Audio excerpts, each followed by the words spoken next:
Hello dear student.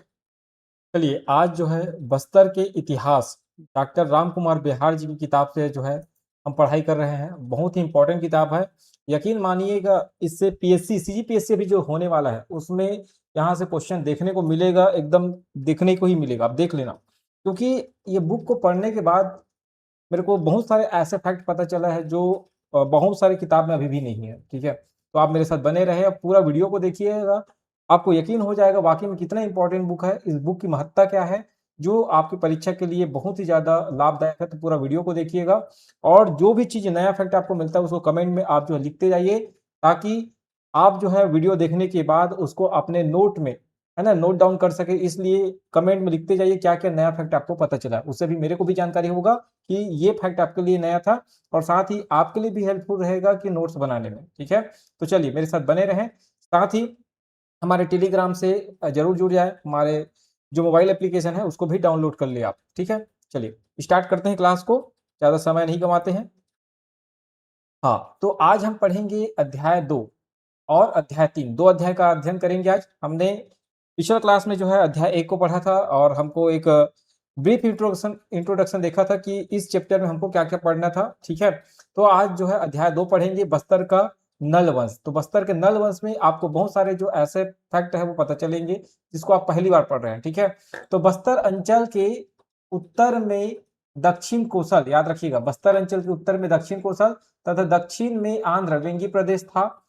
पूर्व में Kalinga odd तथा पश्चिम में वज्र विदर्भ स्थित था। उत्तर में महानदी व दक्षिण में इसकी सीमा गोदावरी तक विस्तृत थी। पूर्व में सबरी तथा पश्चिम में प्राणहिता नदी तक पर्यंत जो है इसका सीमा का विस्तार है। किसका?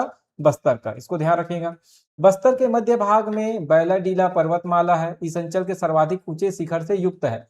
बैलाडीला तथा उसका एक शिखर नंदीराज, आप जानते हैं 1210 मीटर इसकी ऊंचाई है। नल नाग वंशों की शिवोपासना के प्रतीक माने जाते हैं। मतलब जो नंदीराज की जो चोटी है ना, उसको जो नल वंश के जो शासक थे उसकी पूजा करते थे, किस रूप में? शिव भगवान के रूप में, तो शिवोपासना का प्रतीक माने जाते हैं। नदियों में इंद्रावती नदी इस अंचल की जीवन रेखा रही है। आज भी जानते हैं आप बस्तर क्षेत्र में जो इंद्रावती नदी है वो इस अंचल की जीवन रेखा है। इसे डॉक्टर झा ने नल नाग युगिन बस्तर का तरल इतिहास कहा है ना। जो कहानी अभी हम पढ़ेंगे इसको क्या कहा गया है? नल नाग युगिन बस्तर का तरल इतिहास कहा है। दक्षिणी बस्तर की संखनी डंकनी नदियां बस्तर के सुप्रसिद्ध शक्तिपीठ दंतेवाड़ा, जहां माणिकेश्वरी देवी तथा दंतेश्वरी देवी के प्राचीन देवालय विद्यमान है। मतलब दोनों को अलग अलग देवी बताया गया है, माणिकेश्वरी देवी तथा दंतेश्वरी देवी विद्यमान है, के समीप देखने को मिलती है। किंवदंती है कि इसका पूर्व नाम क्या था? साकनी डाकनी था। पहले इसका नाम क्या था इस क्षेत्र का? साकनी डाकनी था। नाग युगिन तंत्र साधना का पर्याय प्रतीत होता है, मतलब उस समय तंत्र साधना होता रहा होगा ऐसा प्रतीत होता है। कुछ प्रमाणों के अनुसार कहा जा सकता है कि 34 से लेके 8वीं सदी के मध्य बस्तर को महाकांतार के नाम से जाना जाता था। ठीक है, अब जानते हैं बस्तर को किस नाम से जाना जाता था? महाकांतार के रूप में। ठीक है, गुप्त सम्राट समुद्रगुप्त की प्रयाग प्रशस्ति के अनुसार उसने दक्षिण भारत के 12 राज्यों को जीता था। कितने राज्यों को? 12 राज्यों को जीता था, जिसमें से हमारा जो महाकांतार वाला जो प्रदेश है वो दूसरे नंबर का था। ध्यान रखिएगा, ठीक है, इसको भी इंपॉर्टेंट है। काशी प्रसाद जायसवाल, बालचंद्र जैन, डॉक्टर वासुदेव मिरासी ने आधुनिक बस्तर को ही महाकांतार माना। मतलब वर्तमान में जो बस्तर है वही क्या कहलाता था? महाकांतार कहलाता था। बाद के वर्षों में चक्रकूट, चक्रकोट, चक्रकोट्टम, चक्रदुर्ग के नाम से यह अंचल जो है वर्णित हो गया, फेमस हो गया। ध्यान रखिएगा, ठीक है। वायु पुराण और ब्रह्मांड पुराण में, दोनों पुराण को याद रखेंगे। कौन कौन से पुराण? वायु पुराण और ब्रह्मांड पुराण, दोनों को याद रखेंगे कि पौराणिक शासक नल के वंशजों का कोसल प्रदेश का शासन होगा। Doctor PN. मिश्रा ने लिखा है, पुरातात्विक आधार पर दक्षिण कोसल का इतिहास मेरे दृष्टि से चौथी शताब्दी से शुरू होकर सबसे पहले इसका सूत्रपात प्रयाग की समुद्रगुप्त प्रशस्ति से प्रारंभ होता है। मतलब नल वंश जो है वो कहां से चालू होता है, या दक्षिण कोसल का जो इतिहास है कहां से चालू होता है? चौथी शताब्दी से होता है। इसका प्रमाण कहां देखने को मिलेगा? तो समुद्रगुप्त का जो प्रयाग प्रशस्ति है वहां से देखने को मिलेगा। और ये प्रयाग प्रशस्ति कहाँ रखा है? आपका इलाहाबाद, है ना, जिसको प्रयागराज के नाम से जानते हैं वहां। शिलालेखों, ताम्रपत्र तथा भूमिगर्भ से, है ना? मतलब जो शिलालेख है, जो पत्थर पर लिखे हुए लेख हैं, जो तांबे पे लिखे हुए लेख हैं और जो भूमि से या भूमिगर्भ कहने का मतलब है जो भूमि से हमको सोने, मुद्रा आदि जो मिल रहे हैं, ठीक है? भूमिगर्भ से मिली सोने की मुद्राओं आदि से चक्रकूट अर्थात बस्तर में नल राजवंश के शासन का प्रारंभिक इतिहास सबसे पहले जो है सृजित हुआ। मतलब पूरे बस्तर में देखा जाए तो सबसे पहले कौन सा राजवंश आए? तो नल राजवंश यहाँ आकर शासन किए। नलों को नैसद प्रदेश का बतलाया गया है। मतलब नल कहाँ से आया है ऐसा बताया गया है? नैसद प्रदेश का। यहाँ नैसद कहाँ है इस पर मतभेद है। मतलब अभी भी पता नहीं है कि नैसद कौन से स्थान को कहा जाता था। इसको लेकर अभी भी जो पुरातत्ववेत्ता है ना, जो इतिहासकार है उनको उनके मन में मतलब उन लोगों के बीच अभी भी मतभेद की स्थिति है। वायु पुराण के अनुसार नलों को कौशल और निषद दोनों का स्वामी माना गया है। किसका किसका ध्यान रखिएगा, है ना? स्टेटमेंट में पूछा जाता है, ठीक है, कि वायु पुराण के अनुसार या नलों को किसका किसका स्वामी बताया गया है? कौशल का और निषद दोनों का स्वामी माना गया है। 350 ईस्वी में महाकांतार में व्यागराज का शासन होने का प्रमाण समुद्रगुप्त के प्रयाग प्रशस्ति स्तंभ से देखने को मिलता है, ठीक है। लेकिन ध्यान रखिएगा जो व्यागराज है इनको लेकर बहुत मतभेद है, ठीक है, कि ये कौन से वंश का राजा था, ठीक है, इसको भी ध्यान रखिएगा। तो याद रखिएगा 350 ईस्वी में महाकांतार में व्यागराज का शासन देखने को मिलता है और इसका वर्णन जो है आपको समुद्रगुप्त के प्रयाग प्रशस्ति से देखने को मिलेगा। ये नल पुष्करी के नल शासकों के रूप में इतिहास में चर्चित वर्णित है। इनकी राजधानी पुष्करी थी जो वर्तमान बस्तर की सीमा से लगा पुष्करी नगर है, ठीक है। यहाँ क्या बताया गया है कि इनको नल वंश का बताया गया है और इसकी राजधानी पुष्करी बताया गया है और पुष्करी कहाँ से लगा हुआ है? बस्तर की सीमा से लगा हुआ है। तो यहाँ से आप कंफर्म कर सकते हैं कि जो व्याघ्रराज है कौन से वंश का? नल वंश का, ठीक है। लेकिन अभी भी देखिएगा इसको थोड़ा सा मतभेद की स्थिति इसमें उत्पन्न होगा। डॉक्टर के झा ने नलों के बस्तर आगमन के संदर्भ में संभावना व्यक्त की है कि संभव है सातवाहनों के विशाल साम्राज्य के अंतर्गत नल नर्मदा घाटी से चलकर सातवाहन सेना के पदाधिकारी अथवा उनके विजित प्रदेश के प्रशासक के रूप में कृष्णा, तुंगभद्रा, महानदी तथा इंद्रावती नदी घाटियों में अपने पैर जमाते हुए यहाँ पहुंचे थे। मतलब ये कहा जाता है कि सातवाहनों के विशाल साम्राज्य के साथ ये पैदल चल कर आए थे नर्मदा घाटी से, ठीक है। और किस रूप में आए थे? तो सेना के पदाधिकारी बनकर, है ना, जो प्रशासक बनकर, विजित प्रदेश के प्रशासक बनकर यहाँ पहुंचे थे। इस वंश के पहले शासक के रूप में आपको वृषध्वज की गणना होती है। मतलब जो पहला शासक का नाम मिलता है वो वृषध्वज देखने को मिलता है। समुद्रगुप्त के द्वारा पराजित महाकांतार के व्यागराज के बारे में निश्चय पूर्वक कुछ नहीं कहा जा सकता। देखो बताया ना कि अभी भी इसको लेकर मतभेद रहेगा, व्यागराज को लेकर। हम जरूर बोल रहे हैं कि ये नल वंश का है यहाँ, लेकिन कई इतिहासकार ये मानते हैं कि व्यागराज अभी भी कौन सा वंश का नहीं बता सकते, ठीक है। डॉक्टर वी मिरासी ने इसे संभवतः नल नृपति लिखा है, मतलब नल वंश का राजा इसको लिखा है। यद्यपि कोई भी प्रमाण नहीं दिया है। डॉक्टर के झा ने लिखा है जब तक अन्यथा सिद्ध न हो जाए तो व्यागराज को नल वंशी मानना ही ठीक रहेगा। मतलब अभी तक सिद्ध नहीं हुआ है, इसलिए हम उसको क्या मानकर चलेंगे कि ये नल वंश का शासक रहा होगा। इसका शासन काल 350 ईस्वी के लगभग था, ठीक है। आगे बढ़ते हैं। अब बात करते हैं दूसरा सा। देखो नल वंश का पहला शासक वृषध्वज, क्या बताया गया है? वृषध्वज, ठीक है। अब उसका जो मेन शासक है वराहराज, ठीक है। हम वराहराज से ज्यादा पढ़ते हैं, ठीक है। तो वराहराज से ध्यान रखना है। वराहराज डॉक्टर झा के अनुसार वराहराज का जो शासन काल है ना 400 से लेके 440 ईस्वी तक। कोंडागांव के एक गांव एड़ंगा से वराहराज के कितने सिक्के मिले हैं? 29 सिक्के मिले, आपको देखने को मिलते हैं ये, ठीक है। मिरासी ने वराहराज को भवदत्त का पूर्वज बताया है। बड़ी संख्या में वराहराज के सिक्के मिलने से सहज अनुमान लगाया जा सकता है कि इसका कार्यकाल क्या रहा होगा? दीर्घ रहा होगा, बहुत लंबे समय तक रहा होगा। ये सब चीज लिखा है। देखो 40 साल का कार्यकाल, ठीक है। डॉक्टर झा के अनुसार, मिरासी के अनुसार सब चीज यहाँ आपको विथ डायग्राम जो है बताया गया है। बहुत अच्छे से इसको पॉज करके पढ़ लीजिएगा, ठीक है। जो भी बातें मैं बताया वही सब लिखा है इसमें। अगर हाँ आप पहली बार हमारे चैनल पर आए हैं तो हमारे ऐप को जरूर डाउनलोड करें। सीजी व्यापम एक्सप्लेन नाम से प्ले स्टोर में ये हमारा ऐप देखने को मिलेगा, ठीक है। यहाँ से जाकर ये आइकन देखने को मिलेगा, डाउनलोड कर लेंगे। अभी लगभग 1200-1300 बच्चे हमसे जुड़ गए हैं, है ना। बहुत सारे बच्चे उसमें से कोर्स परचेज करके हमारे साथ जो है पढ़ाई कर रहे हैं। और हाल ही में हमारे 2 स्टूडेंट, ठीक है, एक हमारे मित्र हैं के यहाँ जो भाभी जी है उनका सिलेक्शन हुआ था 8 रैंक के साथ। साथ ही अभी हाल ही में आज ही के दिन जो है, आज जो वीडियो मैं बना रहा हूँ इस दिन एक स्टूडेंट हमारा ऐप से जुड़े थे, ठीक है, पंकज साहू, उनका मंडी निरीक्षक में 49th रैंक के साथ जो है सिलेक्शन हुआ है, ठीक है। तो दोनों को बहुत-बहुत कांग्रेचुलेशन, और आप भी हमारे साथ जुड़े रहें और लगातार हमारे क्लास का जो है आप आनंद लेते रहें, अच्छे से पढ़ाई करते रहें और सिलेक्शन आप ज़रूर पाएँ। ऐसी हमारी जो है आप लोगों के लिए शुभकामनाएँ हैं, तो हमारे साथ ज़रूर जुड़ें। और जो बच्चे कोर्स परचेज़ करना चाहते हैं, बहुत अफोर्डेबल फीस पर हम जो कोर्स रखे, देखो, बहुत कम प्राइस में मैं कोर्स का फीस रखा हूँ। यहाँ पूरा जीएस है, छत्तीसगढ़ का लेटेस्ट जीएस पूरा एकदम, ठीक है।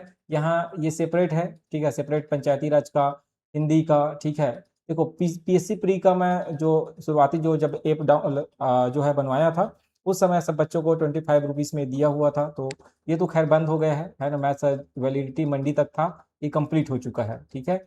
अब इसमें कोई भी एडमिशन नहीं हो सकता, तो आप जो है बाकी से परचेज़ करके अपना जो है तैयारी जो है अच्छे से कर सकते हैं। साथ ही अभी टेस्ट सीरीज़ वगैरह भी जल्द लॉन्च होगा, तो आप हमारे साथ बने रहें, बहुत सारे कोर्स आपको देखने को मिलेगा, ठीक है।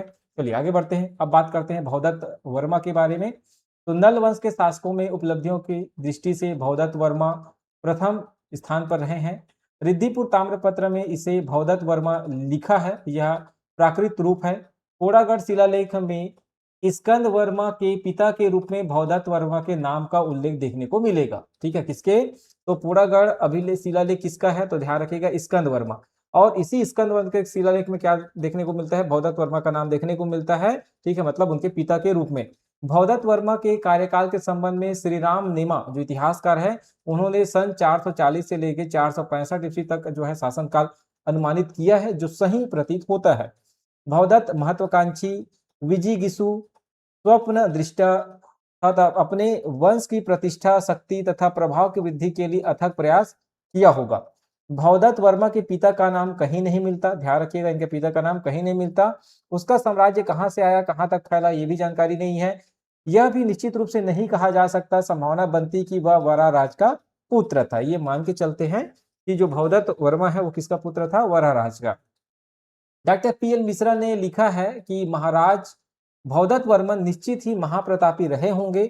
उन्होंने हिम्मत कर महाप्रतापी वाकाटकों के घर में घुसकर उनकी राजधानी नंदीवर्धन से अनुदान पत्र जारी किया। मतलब वाकाटक के साम्राज्य में घुस जाते हैं, ऐसा अनुमान लगाया जाता है भवदत्त वर्मा। और वहां से घुसने के बाद, वहां आधिपत्य स्थापित करने के बाद, वहीं से जो है नंदीवर्धन, उनकी राजधानी कहाँ? नंदीवर्धन से जो है अनुदान पत्र जारी करते हैं।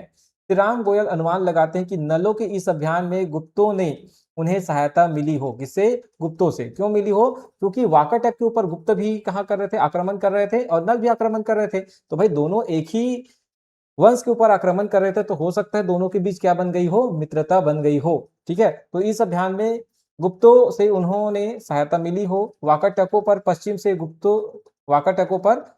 से गुप्तों ने और पूर्व से नलों ने आक्रमण किया हो। भवदत्त वर्मा एक विजयी शासक था। उसके साम्राज्य के अंतर्गत बराड़ से लेकर कोरापुट तक का भाग आता था, ठीक है। इसका आधार अमरावती जिले के मोरासी अंचल से प्राप्त भवदत्त का ताम्रपत्र है। कहां से प्राप्त हुआ है? तो अमरावती जिले के मोरसी अंचल से, ठीक है। इसी ताम्रपत्र से ज्ञात होता है कि उसकी पत्नी का नाम क्या है? चाली भट्टारिका। तो इसको ध्यान रखिएगा, बहुत इंपॉर्टेंट है। किस ताम्रपत्र में देखने को मिलता है इसका पत्नी का नाम? तो मोरसी अंचल, ठीक है। अमरावती जिले के मोरसी अंचल से प्राप्त भवदत्त वर्मा के ताम्रपत्र से। भवदत्त ने महाराजा की उपाधि धारण की थी। इससे पता लगता है कि वह किसी का करद नहीं था, ठीक है, मतलब किसी के अधीन नहीं था, स्वतंत्र शासक था, स्वयं शक्ति संपन्न था। इस अभियान में भवदत्त के साथ उसका पुत्र अर्थपति भी था। भवदत्त के आराध्य देव शंकर थे, याद रखिएगा, ये इंपॉर्टेंट है ना। भवदत्त के आराध्य देव कौन थे? शंकर थे। शंकर भगवान की पूजा करते थे। लगभग 20 वर्षों तक उनका शासन था, ठीक है। महाप्रतापी, महाबलशाली, ऐश्वर्य युक्त शासक के रूप में वह चर्चित वर्णित रहा है। कोसर राज्य के इतिहास में शायद ही ऐसा कोई महान शासक हुआ होगा। किसके जैसे? भवदत्त वर्मा के जैसे। भट्टारक की उपाधि धारण करने वाला इस अंचल का पहला शासक कौन है? तो याद रखेंगे आपका भवदत्त वर्मन। स्वर्ण मुद्रा इन्होंने जारी किया और अपनी प्रसिद्धि उन्होंने प्राप्त की, ठीक है। चलिए आगे बढ़ते हैं। अब देखो उनके बारे में पूरा डिटेल मैं यहाँ बना दिया हूँ इमेज के रूप में, है ना। आपको देखने को मिलेगा, तो इसको आप अच्छे से हर चीज को पढ़ सकते हैं। रिद्धिपुर ताम्रपत्र किसका है, पोड़ागढ़ किसका है, मूर्ति ताम्रपत्र में उनका पत्नी का नाम देखने को मिलेगा, क्या क्या वो उपाधि धारण करता था, किसके भक्त था, क्या था, सब चीज यहाँ लिखा हुआ है। तो इमेज को अच्छे से देख के आप जो है शॉर्ट नोट्स बना सकते हैं। अब हम बात करते हैं अर्थपति भट्टारक के बारे में। तो महाराजा अर्थपति भट्टारक का नाम उसके केसरी बेड़ा ताम्रपत्र व अन्य स्रोतों से ज्ञात होता है। केसरी बेड़ा ताम्रपत्र में उसे नल नृपति कुलान्वय कहा गया है। स्रोतों से स्पष्ट है कि उसके पिता का नाम क्या था, भवदत्त वर्मा था। रिद्धिपुर अभिलेख में अर्थपति के लिए महाराजा शब्द उपाधि का प्रयोग हुआ है। श्री राम नेमा ने उसका कार्यकाल 465 से 475 माना है। केवल 10 वर्ष का शासनकाल इसके बारे में बताया गया है। अर्धपति युद्ध में मारा गया था, ध्यान में रखिएगा, अर्धपति जो है युद्ध में मारा गया था। वाकाटक अपनी पराजय से दुखी थे और समय की प्रतीक्षा में थे। वाकाटक नरेश पृथ्वीसेन द्वितीय 460 ईस्वी से लेके 480 ईस्वी तक इनका शासनकाल था। किसका, वाकाटक नरेश पृथ्वीसेन द्वितीय। पृथ्वीसेन द्वितीय का आक्रमण होता है, आप जानते हैं, ठीक है। तो पृथ्वीसेन द्वितीय ने अर्थपति पर क्या किया, आक्रमण किया, ठीक है। देखो, पहले भवदत्त ने वाकाटकों पर आक्रमण किया। पहले कौन आक्रमण करेगा, भवदत्त, किसके ऊपर, वाकाटक। अब वाकाटक क्या करेंगे, वाकाटक का शासक कौन होगा, आपका पृथ्वीसेन। वाकाटक का शासन कौन, पृथ्वीसेन। ये किसके ऊपर आक्रमण करेगा, इसका बेटा अर्थपति के ऊपर, अर्थपति के ऊपर, ठीक है। अब फिर अर्थपति के बाद फिर यहाँ से फिर क्या होगा, यहाँ ये नल वंश के हैं, तो फिर नल वंशों का फिर आक्रमण होगा इधर, ठीक है। मतलब पहले आक्रमण ऐसे हुआ, फिर ऐसे हुआ, फिर ऐसे आक्रमण होगा, इसको ध्यान रखिएगा, ठीक है। इसको जो जीएस बैच लिए हैं उनको डिटेल में और पढ़ाया हूँ, यहाँ तो मैं बुक के बारे में आपको पढ़ा रहा हूँ, मैं ये समझ के चल रहा हूँ कि आप एक बार इसका अध्ययन कर चुके हैं, ठीक है। तो याद रखिएगा। तो पृथ्वीसेन द्वितीय अर्थपति पर आक्रमण किया, उसके चंकुल से वाकाटकों की भूमि को मुक्त कराया। नल राज्य की सीमा के अंदर घुसकर उसने नलों की कमजोरी जग जाहिर की, नलों की राजधानी पुष्करी को नष्ट कर दिया, ठीक है। और आक्रमण में, इसी आक्रमण में जो है अर्थपति का 475 ईस्वी के आसपास जो है मृत्यु हो गया। मतलब इस युद्ध में वो मारा गया जब पृथ्वीसेन द्वितीय ने आक्रमण किया तब, ठीक, कब, 475 ईस्वी के आसपास। अर्थपति के भाई स्कंद वर्मन के पोड़ागढ़ अभिलेख से ज्ञात होता है कि स्कंद ने अपने वंश का उद्धार किया तथा नष्ट पुष्करी को बसाया। अनुमान लगाया जाता है कि पुष्करी को पृथ्वीसेन द्वितीय ने ही नष्ट किया था। स्कंद वर्मा की वाकाटकों से लड़ाई जारी रही। साम्राज्य का एक भाग खोने के अलावा भाई की मृत्यु का बदला जो लेना था, ठीक है, इसीलिए आक्रमण करता है स्कंद वर्मा। अर्थपति के भट्टारक की उपाधि के संबंध में तर्क दिया जाता है, मतलब उन्होंने भट्टारक की उपाधि क्यों धारण किया था, इसके संबंध में जो है तर्क दिया जाता है कि दक्षिण भारत और वहां के राजवंशों के संपर्क में आकर बस्तर के नल शासकों ने भी किसकी उपाधि धारण की थी, भट्टारक की उपाधि धारण करना जो है प्रारंभ किया था। इसको भी ध्यान रखिएगा, ठीक है, बहुत इंपॉर्टेंट है, क्योंकि ये दक्षिण भारत के राजवंशों के संपर्क में थे, इसीलिए जो है किसकी उपाधि धारण करते थे, भट्टारक की उपाधि धारण करते थे। आगे बढ़ते हैं। कुछ लेखकों ने अर्थपति को भवदत्त वर्मा की उपाधि माना है, लेकिन ये गलत है, ठीक है। वास्तव में अर्थपति का बेटा उत्तराधिकारी था, ध्यान रखिएगा। मतलब जो अर्थपति है भवदत्त वर्मा का बेटा था, ऐसा बताया गया है। केसरी बेड़ा अभिलेख में अर्थपति को महेश्वर, महासेनापति, सृष्टि राज्य विभव, त्रिपताका ध्वज, नल नृपति, कुलान्वय तथा महाराज भट्टारक आदि बिरुदों से विभूषित किया गया है। ध्यान रखिएगा, उनका उपाधि अर्थपति को महेश्वर, महासेनापति, सृष्टि राज्य विभव, त्रिपताका ध्वज, नल नृपति, कुलान्वय, ठीक है, ऐसे जो उपाधि है उनसे विभूषित किया गया है। अपने पिता भवदत्त की भांति उसने भी जो सोने के मुद्रा है वो जारी कराया, जिससे उन्हें ऐश्वर्यशाली होने का जो है प्रमाण मिलता है। उसके शासनकाल को डॉक्टर मिश्रा ने 450 से लेकर 460 ईस्वी के मानते हैं, जो कि गलत है। डॉक्टर के झा जिसने नलों पर शोध किया 475 ईस्वी में अर्थपति के मारे जाने का वर्णन करते हैं। नल नृपति स्कंद वर्मन का पोड़ा प्रस्तर अभिलेख, ठीक है, पोड़ागढ़ अभिलेख, यह अभिलेख कोड़ापुर जिले के उमरकोट अंचल में स्थित पोड़ागढ़ नामक स्थान में 1922 में प्राप्त हुआ है। इस डेट को याद रखिएगा। और इस उमरकोट अंचल में स्थित पोड़ागढ़, तो कोरापुर जिले के उमरकोट अंचल में स्थित, ठीक है, यहां से कब प्राप्त हुआ है, 1922 में। इसमें भवदत्त वर्मा के पुत्र स्कंद है ना, जिसको स्तंभ वर्मा द्वारा नल वंश के पुनरुद्धार तथा उजड़ी हुई पुष्करी नगरी को फिर से बसाने का उल्लेख है। ध्यान रखेंगे, इसी स्कंद को स्तंभ भी बताया गया है। यह स्कंद वर्मा के 12वें राज्य वर्ष में अंकित किया गया, मतलब स्कंद वर्मा जब शासन कर रहे थे तो उनके शासन काल के 12वें वर्ष में इसको जो है क्या किया गया है, अंकित किया गया है, लिखवाया गया है। इसका प्रयोजन विष्णु के मंदिर के निर्माण तथा ब्राह्मणों को दान दक्षिणा देने का भी उल्लेख है। मतलब विष्णु मंदिर का जो निर्माण कराया गया उसका भी उल्लेख देखने को मिलेगा इनके नलवंश में, साथ ही दान दक्षिणा देने का भी उल्लेख देखने को मिलता है। इसकी भाषा क्या है, संस्कृत है, इसको ध्यान रखिएगा, बहुत इंपॉर्टेंट है। भाषा संस्कृत, लिपि ब्राह्मी, भाषा संस्कृत, लिपि ब्राह्मी, दोनों फैक्ट को लिखिएगा। ठीक है, पोड़ागढ़ अभिलेख की भाषा संस्कृत है, लिपि ब्राह्मी है। ठीक है, यह अनुमानतः 5वीं ईस्वी शताब्दी के उत्तरार्ध में अंकित किया गया था। जो जो मैं बात आपको बता रहा हूँ लिखने का, उसको जरूर लिखिएगा, यहाँ से पक्का क्वेश्चन बनेगा। ठीक है, आगे बढ़ते हैं। ठीक है, आप अर्थपति भट्टारक के बारे में बहुत डिटेल से अच्छे से पढ़ सकते हैं। चलिए आगे बढ़ते हैं। ठीक है, ये सब जितनी भी बातें मैं पढ़ाया हूँ सब यहाँ लिखा हुआ है। अब बात करते हैं स्कंद वर्मन, जिसको स्तंभ के नाम से भी जानते हैं, और थोड़ा सा डाउट भी है स्तंभ और स्कंद को लेकर, तो उसको भी हम चर्चा करेंगे इसमें। स्तंभ नामक एक नृपति की एकमात्र स्वर्ण मुद्रा, मतलब इस नाम से स्तंभ नाम से एक मुद्रा मिलता है, स्वर्ण मुद्रा। ठीक है, जो कहां से मिलता है, दुर्ग जिले के गुरूर आर्ची केंद्र से, ठीक है, के अंतर्गत कुलिया नामक ग्राम से देखने को मिलता है। ठीक है, कुलिया नामक ग्राम में जो मुद्रा निधि है वहां से देखने को मिलता है, ध्यान रखिएगा। ठीक है, इस निधि में भौदत्त के 3, अर्थपति का 1, स्तंभ का 1, नंदन राज का 1 तथा महेंद्र आदित्य की 23 स्वर्ण मुद्राएं भी मिली है।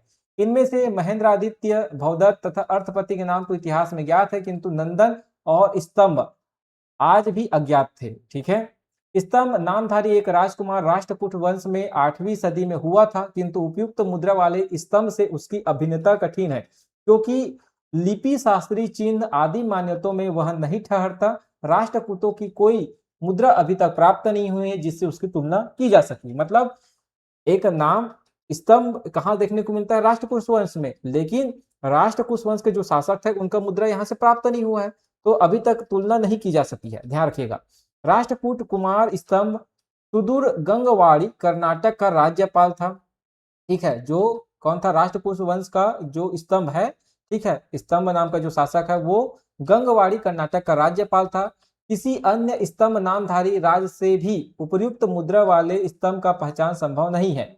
ऐसी स्थिति में इस स्तंभ का प्रत्यभिज्ञान दक्षिण कौशल अथवा बस्तर कोरापुट अंचल के किसी राजा से करना युक्ति संगत होगा। मतलब ये कहा गया है कि भाई जो सिक्का मिला है ना वहां के तरह राजा का नहीं है राष्ट्रकूट का, तो उसको जो है दक्षिण कौशल या बस्तर के अंचल में जो शासक शासन किए होंगे उनसे जोड़कर देखना ही उचित है, क्योंकि एक तो इसकी मुद्रा जो है बस्तर कोरापुट के नल राजाओं के साथ मिली है, तथा वह नल राजाओं के मुद्रा चिन्हों तथा नंदी बिंदु आदि से युक्त है।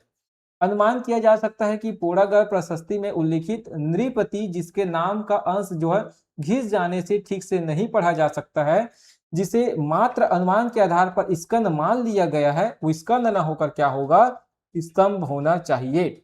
स्कंद हो या स्तंभ, नाम नृपति के नल नृपति के शासनकाल के बारे में निश्चित रूप से कुछ नहीं कहा जा सकता। मतलब जो पोड़ागढ़ अभिलेख है, जो शिलालेख है, ठीक है, उसमें कुछ अक्षर मिट गए हैं, जिसके कारण इस नाम को लेकर थोड़ा सा विवाद की स्थिति है। ठीक है, भ्रम की स्थिति है, ध्यान रखिएगा।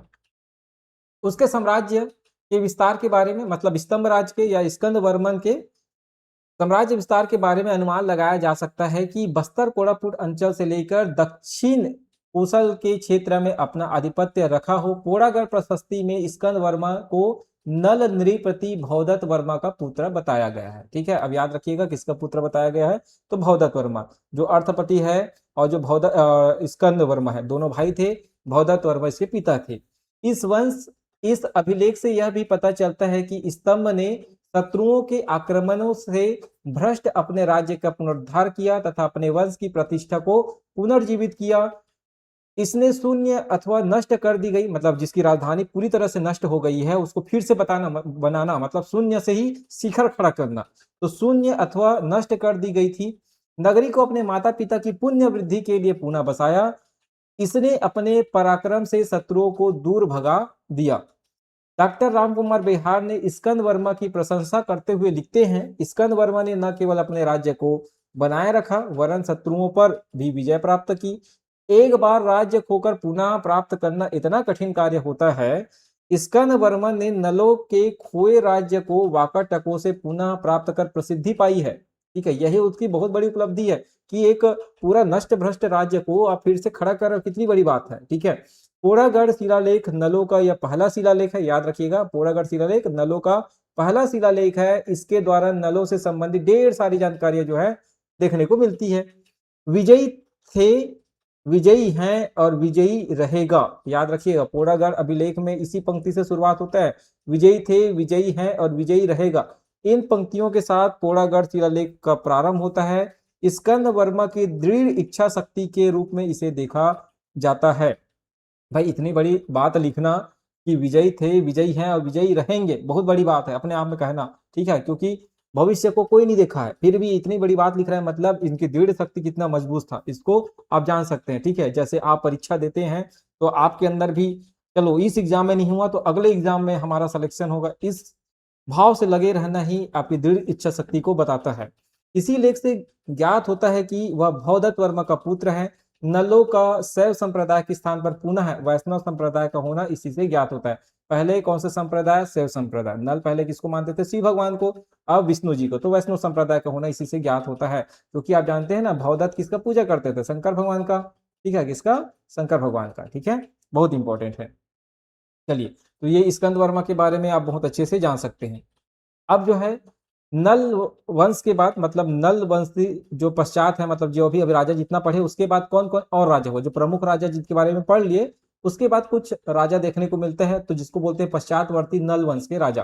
ठीक है, तो स्कंद वर्मा के पश्चात उसका पुत्र नंदन राज राजा हुआ, फिर उसका पौत्र पृथ्वीराज राजा हुआ। पृथ्वीराज शासन करता है 605 ईस्वी से लेकर 630 ईस्वी तक। ठीक है, पृथ्वीराज का पुत्र होता विरूपाक्ष, फिर उसका पुत्र विलासतुंग था, और विलासतुंग ने ही रांची में विष्णु मंदिर जो है बनवाया। विलासतुंग एक पराक्रमी राजा था, उसने अपनी तलवार से शत्रुओं को परास्त किया। पुलकेशिन द्वितीय प्रसिद्ध चालुक्य नरेश था, उसने उत्तर भारत के हर्षवर्धन को परास्त किया। 609 ईस्वी से लेकर 642 ईस्वी तक उनका शासन था। ऐसा प्रतीत होता है कि नल उसकी अधीनता मानते थे, मतलब जो विलासतुंग है वो कहीं ना कहीं उनकी अधीनता स्वीकार करते थे, ऐसा कहा गया। मतलब नल जो है उनके अधीन थे, किसके? तो याद रखिएगा, चालुक्य पुलकेशिन द्वितीय, ठीक है, इसके अधीन थे। तो नलों के पश्चातवर्ती शासकों के बारे में पर्याप्त जानकारी नहीं मिलती है, भ्रम की स्थिति बनी हुई है। बस्तर कोरापुट अंचल में छिंदक नागवंशी शासकों का उदय होता है, जो नलों के उत्तराधिकारी कहे जा सकते हैं। मतलब नलों के बाद कौन आए बस्तर में? छिंदक नागवंशी शासक आए। वैसे बस्तर कोरापुट अंचल में नल नाग लड़ाई के कोई भी प्रमाण आज तक उपलब्ध नहीं है। मतलब ये भी नहीं कहा जा सकता कि नल वंश के साथ जो छिंदक नागवंश है उन्होंने लड़ाई किया, या छिंदक नागवंशों के साथ नल वंशों ने लड़ाई किया, ऐसा कुछ भी प्रमाण उपस्थित नहीं है भाई। ठीक है, लेकिन हम ये कह देते हैं कि नल वंश को खत्म होकर छिंदक नागवंशी आए, ऐसा नहीं है, क्योंकि अब अच्छा डिटेल में पढ़ेंगे ना, तब आपको समझ आएगा कि नल ना बस्तर के ऊपर रहते थे, बस्तर वाले क्षेत्र में, और जो छिंदक नागवंशी थे वो आंध्र प्रदेश के लगे हुए क्षेत्र में रहते थे। ठीक है, आपको समझ आएगा। तो दोनों के बीच की लड़ाई का ना जो प्रमाण उपलब्ध नहीं होते, इसीलिए नहीं होते। ठीक है, फिर भी यह कहा जा सकता है कि नलों के प्रभाव के बाद भी नागों ने इस अंचल में अपना नवीन साम्राज्य की स्थापना की। जाहिर सी बात है कि नल वंश खत्म हुए और क्या कौन आया? तो छिंदक नागवंश आए, इसीलिए हम जो है नल वंश के बाद क्या पढ़ते हैं? छिंदक नागवंश पढ़ते हैं। डॉक्टर राम कुमार बिहार जी ने सही लिखा है, प्राचीन बस्तर में शासन कर रहे नल वंशी शासक समय के साथ कमजोर होते गए, है ना, कोई भी वंश हो एक समय के बाद कमजोर होगा। तो नल वंशी शासक जो है समय के साथ कमजोर होते गए, चाहे विजेता हो या प्रजेता, युद्ध से नुकसान दोनों पक्षों को होता ही है। नल वंशी शासक जब शक्तिशाली थे तब वो आक्रमण करते थे। ठीक है, जब वो निर्बल हुए तो उन पर आक्रमण होने लगे। इन आक्रमणों से नलों की शक्ति और क्षीण होती गई। ठीक है, आगे बढ़ते हैं। नल वंश का अंत कैसे हुआ उसको जानते हैं। तो बस्तर अंचल में नल युग का अंत कब और कैसे हुआ, यह निश्चित रूप से कहना कठिन है।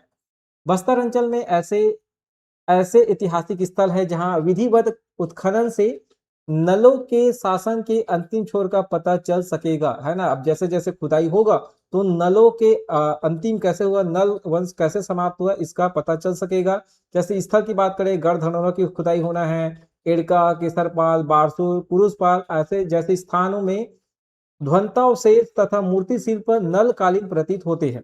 जब तक अन्य सूत्र हाथ नहीं लगते फिलहाल यही माना जाएगा कि 5वीं सदी के अंत के साथ ही नल सत्ता बस्तर अंचल में तिमराच्छन्न हो गई, क्योंकि इस अवधि में वातापी के चालुक्य नृपति कीर्तिवर्मन प्रथम ईस्वी सन 566 से लेकर 598 ने नलों को पराजित किया।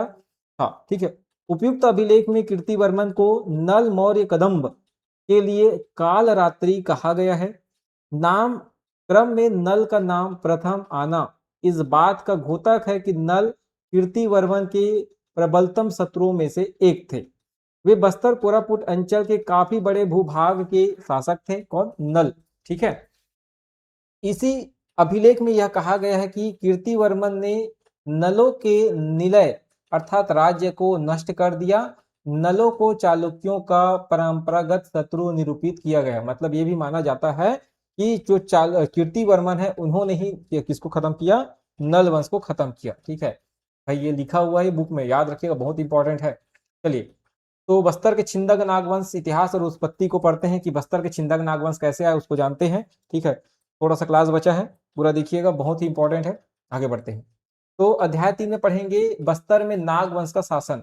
तो बस्तर नाम काकती शासन काल में पड़ा। ठीक है, जब काकतियों का शासन आएगा तब इसका नाम क्या पड़ा? बस्तर पड़ा। ठीक है, उससे पहले इसको बस्तर नहीं कहा जाता था। इसका नाम क्या था? तो पूर्व यह अंचल जो है चक्र तीर्थ के नाम से जाना जाता था। बस्तर का नाम क्या था भाई?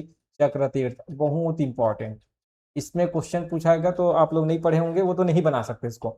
तो यह उससे पूर्व यह नाम चक्र तीर्थ के नाम से जाना जाता था। इसकी ख्याति एक तीर्थ स्थान के रूप में रही है। बाद में यह अंचल चक्रकोट के नाम से जाने जाना लगा। इंद्रावती के तट पर चितरकोट गांव आज भी है। ठीक है, बस्तर में जिस नाग वंश के शासन की चर्चा होती है उसे अभिलेखों में छिंदक कुल का कहा गया है। छिंदक कुल के नागवंश, चक्रकूट के नागवंशी नृपतियों के अभिलेखों में उन्हें छिंदक कुल का कहा गया है। इस वंश के एक राजा सोमेश्वर देव प्रथम के कुरुषपाल अभिलेख में सोमेश्वर देव को छिंदक कुल कमल भास्कर क्या कहा गया है? सोमेश्वर प्रथम को छिंदक कुल कमल भास्कर, ध्यान रखिएगा, छिंदक कुल कमल भास्कर कहा गया है। इसी तरह मधुरांतक देव को जो है राजपुर ताम्रपत्र में क्या कहा गया है? छिंदक कुल तिलक कहा गया है। क्या कहा है? छिंदक कुल तिलक। की उपाधि ध्यान याद रखेंगे, बहुत इंपॉर्टेंट है। यद्यपि छिंदक वंश नाम का प्रयोग चक्रकोट के नागों ने नाम मात्र को ही किया है, किंतु विभिन्न नाग वंशों ने इनकी अलग पहचान के लिए छिंदक नाग कहना युक्ति संगत कहा गया। मतलब नागवंशी शासक बहुत थे, लेकिन उनमें से इनको क्या कहा गया है? छिंदक नागवंशी कहना उचित समझा गया है। राय बहादुर डॉक्टर हीरालाल ने बस्तर के नागवंशियों को छिंदक नागवंशी संबोधित किया है। डॉक्टर फ्लिट ने बस्तर के नागवंश को एल बुर्जा बीजापुर कर्नाटक के सिंध परिवार से संबंधित बताया है। डॉक्टर नवीन कुमार साहू भी इस मत से सहमत प्रतीत होते हैं कि क्योंकि चक्रकूट के नाग संभवतः कर्नाटक के छिंदवाड़ी क्षेत्र से आए होंगे, इसीलिए क्या कहलाए हैं? छिंदक नागवंशी कहलाए हैं। ठीक है, कहां से आए थे? तो कर्नाटक के छिंदवाड़ी क्षेत्र से। ठीक है, ध्यान रखिएगा। चक्रकोट, भ्रमरकोट, बागलकोट तथा हलाउर शाखाओं में फैले हुए नाग मूलतः एक ही कुल के रहे होंगे। देखो कहां कहां फैले थे ये नागवंश? चक्रकोट में, भ्रमरकोट में, बागलकोट में, हलाउर शाखाओं में फैले हुए नाग। ठीक है, एक ही कुल के रहे होंगे जो स्थान भेद के अनुरूप सेंट्रक, सिंध, छिंद तथा छिंदक, कौन कौन से नाम से? सेंट्रक, सिंध, छिंद अथवा छिंदक कुल नागवंश से संबोधित किए जाते थे। इसी तरह इरम वरज में भी सिंध राजवंश का तथा उसके नृपति, देखो किसका? इरम वरज में सिंध राजवंश। ठीक है, और उसके राजा कौन थे? परमादि देव। कितना 1220 से 21 के बीच होयसलनाड पर आक्रमण किया। याद रखिए, किस पर आक्रमण किया था? होयसलनाड पर आक्रमण किया था। कहा जा सकता है कि सेंट्रक, सिंध अथवा छिंद कुल की अनेक शाखाएं भ्रमरकोट, उमरकोट जिला कोरापुट उड़ीसा से लेकर एलबुर्गा जिला बीजापुर कर्नाटक तक फैली हुई थी। भारतीय इतिहास में नाग अनेक दृष्टि से मनमोहक व चर्चित रहे हैं। याद रखेंगे, भारतीय इतिहास जब पढ़ेंगे ना तो नाग वंश जो है अनेक दृष्टि से जो है आपको चर्चा में देखने को मिलेगा। छिंदक नागों की राजधानी जगदलपुर से 80 किलोमीटर दूर बारसूर थी। याद रखेंगे कहाँ थी, बारसूर थी। ये कश्यप गोत्र के थे, इसको भी ध्यान रखेंगे। इनका राजध्वज सर्प चिन्ह युक्त था तथा चिन्ह में, राज चिन्ह में बाघ व बाघ शावक देखने को मिलता है। नाग युगीन बस्तर विस्तृत अंचल था। इसके उत्तर में दक्षिण कोसल तथा दक्षिण में आंध्र अथवा वेंगी प्रदेश था। पूर्व में सबरी नदी, पश्चिम में प्राणहिता नदी पर्यंत तक इसकी सीमा का विस्तार था। बस्तर अंचल के इतिहास में नाग राजवंश के राजनीतिक, सामाजिक, आर्थिक, सांस्कृतिक गतिविधियों के केंद्र के रूप में इंद्रावती नदी की घाटी का विशेष महत्व था। इस अंचल की सभ्यता एवं संस्कृति के विकास में इस नदी का महत्व सर्वोपरि माना जा सकता है। एक अनुश्रुति के अनुसार छिंदक नागवंश का आदि पुरुष सिंध, जो अजानुवाह तथा नाग राजा धर्निंद्र का मानवाकृति पुत्र था। ध्यान रखिएगा, तो किसका, छिंदक नागवंश का आदि पुरुष सिंद्र, जो अजानुवाह तथा नाग राजा धरिंद्र का मानवाकृति पुत्र था। सिंध नदी के तट पर अच्छिन्न में उत्पन्न हुआ था, सिरनी द्वारा पाला गया था। देखो कितनी बड़ी बात है, इसीलिए सिरनी द्वारा पाला गया था, इसलिए क्या कहा गया है, इनको, इनके जो राज चिन्ह है उसमें बाघ और बाघ शावक देखने को मिलता है। ठीक है, तो ध्यान रखिएगा। ठीक है, तो आगे अपन जो है आगे पढ़ते हैं नृपति भूषण। ठीक है, तो नृपति भूषण के बारे में जानते हैं। एराकोट तहसील जगदलपुर के एक तेलुगु अभिलेख में एक नागवंशी राजा का नाम उल्लेख देखने को मिलता है, जो अस्पष्ट है। यह क्षितिवर भूषण, क्षितिज भूषण अथवा नृपति भूषण जैसे प्रतीत होता है। हीरालाल ने इसे नृपति भूषण माना है। योगेंद्र नाथ सिल्भी ने, है ना, इसे नृपति भूषण मानते हैं। याद रखिए क्या मानते हैं, नृपति भूषण। अभिलेख में तिथि शक संवत 945 अंकित है, जो 25 अप्रैल 1022 को पड़ती है। मतलब इस तिथि को डिकोड किया गया तो क्या देखने को मिला, 25 अप्रैल 1022 की तिथि देखने को मिलता है। नृपति भूषण का नाम चक्रकोट के छिंदक नागों के पश्चातवर्ती किसी भी अभिलेख में अब तक नहीं मिला है। मतलब चक्रकोट के जो छिंदक नागवंश के जो शासक है उसके बाद इसका नाम देखने को नहीं मिलता है। उसके समकालीन किसी भी अभिलेख में इसका नाम नहीं आया। चक्रकोट छिंदक नागवंशी जगदेव भूषण धारावर्ष से उसके क्या संबंध है यह भी ज्ञात नहीं है। मतलब नृपति भूषण का क्या संबंध है इससे, यह भी ज्ञात नहीं है। धारावर्ष की ज्ञात तिथि उसके समय के बारसूर अभिलेख के आधार पर शक संवत 982 तद अनुसार 1060 है। धारावर्ष की अंतिम ज्ञात तिथि मानी जा सकती है। ठीक है, क्योंकि इसके बाद छिंदक नाग सत्ता पर एक अन्य नागवंशी राजा मधुरांतक देव ने अधिकार कर लिया। 1023 से 1060 के बीच नृपति भूषण तथा जगदेव भूषण धारावर्ष ने राज किया होगा। इस दृष्टि से धारावर्ष ने नृपति भूषण के पश्चात, किसके पश्चात, नृपति भूषण के पश्चात धारावर्ष ने राज सत्ता प्राप्त की। दोनों पिता पुत्र थे या नहीं किसी भी स्रोत में नहीं दिया गया है। ईस्वी सन 1024 के ठीक पूर्व चक्रकोट पर चोल आक्रमण हुआ था। याद रखिएगा 1024 से ठीक पूर्व जो है चक्रकोट पर चोल आक्रमण हुआ था। इसका अनुमान परवर्ती चोल अभिलेखों से लगाया जा सकता है ना। यह विवाद का विषय है कि चक्रकोट में छिंदक नाग सत्ता का संस्थापक कौन है। ठीक है, याद रखिएगा इनका भी जो स्थापना करने वाले हैं, ठीक है, चक्रकोट में वो कौन थे नहीं पता। 1023 से लेके 1060 ईस्वी के मध्य नृपति भूषण और जगदेव भूषण का शासन था। दोनों में क्या संबंध था यह भी नहीं पता। पितृ पुत्र थे यह भी नहीं कहा जा सकता। उसके बाद आता है जगदेव भूषण। ठीक है, तो छिंदक नागवंशी नरेश जगदेव भूषण धारावर्ष का नामोल्लेख अधोलिखित अभिलेखों में हुआ है। देखो कहाँ कहाँ देखने को मिलता है इनका नाम का उल्लेख, जगदेव भूषण का, जगदेव भूषण धारावर्ष इनको कहा जाता है। 5 जगह इसका नाम देखने को मिलेगा। कौन कौन से 5 जगह, तो चंद्र आदित्य का बारसूर तेलुगु अभिलेख। इस अभिलेख में धारावर्ष ने या धारावर्ष के एक महामांडलिक चंद्र आदित्य द्वारा, याद रखिएगा धारावर्ष के एक महामांडलिक चंद्र आदित्य द्वारा धारावर्ष से गोवर्धन नांडू नामक ग्राम क्रय कर शिव मंदिर निर्वाह के लिए दान करने का उल्लेख है। इसमें दान की तिथि शक संवत 982 1060 ईस्वी जो है अंकित है। चंद्रादित्य का पोटीनार तेलुगु अभिलेख, इस अभिलेख में उल्लेख है कि चंद्रादित्य ने धारावर्ष के शासन अंतर्गत भट्टनाडु ग्राम दान किया था। तीसरा, गुंड महादेवी का नारायण पाल प्रस्तराभिलेख नागरी लिपि तथा संस्कृत, याद रखिएगा नागरी लिपि, नारायण पाल जो प्रस्तराभिलेख है कौन सी लिपि है, नागरी लिपि तथा संस्कृत के इस अभिलेख में धारावर्ष नाम का उल्लेख सोमेश्वर देव के पिता तथा कन्हड़ देव के पितामह के रूप में हुआ है। ठीक है, गुंड महादेवी इसी धारावर्ष की राजमहिषी थी, याद रखिए गुंड महादेवी धारावर्ष की राजमहिषी थी। सोमेश्वर देव का कुरुषपाल प्रस्तराभिलेख नागरी लिपि, याद रखिए कौन सी लिपि, नागरी लिपि, संस्कृत भाषा के इस अभिलेख में धारावर्ष का नाम का उल्लेख सोमेश्वर देव के पिता के रूप में हुआ है। इस अभिलेख में कन्हड़ देव को धारावर्ष का पौत्र कहा गया है। ठीक है, चोल नृपति कुलोत्तुंग प्रथम के प्रारंभिक राज्य वर्ष के अभिलेखों में जैसे टेली, सेल्लूर तथा पिथापुरम के चक्रकोट्टम के राजा के रूप में धारावर्ष का नाम आया है। धारावर्ष की उपाधि उसके काल के बारसूर अभिलेख तथा उसी के समय के पोटीनार अभिलेख में जगदेक भूषण देखने को मिलता है, जबकि उसके पुत्र कन्हड़ देव के नारायण पाल अभिलेख में उसकी उपाधि राजभूषण अंकित है। तो कन्हड़ देव को क्या कहा जाता था, राजभूषण। ठीक है, आगे बढ़ते हैं। जगदेक भूषण का एक सामंत था, ठीक है, मतलब उसी के शासन काल के समय एक व्यक्ति था। ठीक है, जगदेक भूषण का एक सामंत था जिनका नाम क्या था, चंद्रादित्य। जिस समय जो है जगदेक भूषण शासन कर रहा था उसी समय एक व्यक्ति भी था वहां, उसका नाम क्या था, चंद्रादित्य। इसी ने बारसूर का जो प्रसिद्ध शिव मंदिर था वो उसका निर्माण कराया था। मांडवी था चंद्रादित्य, आप जानते हैं।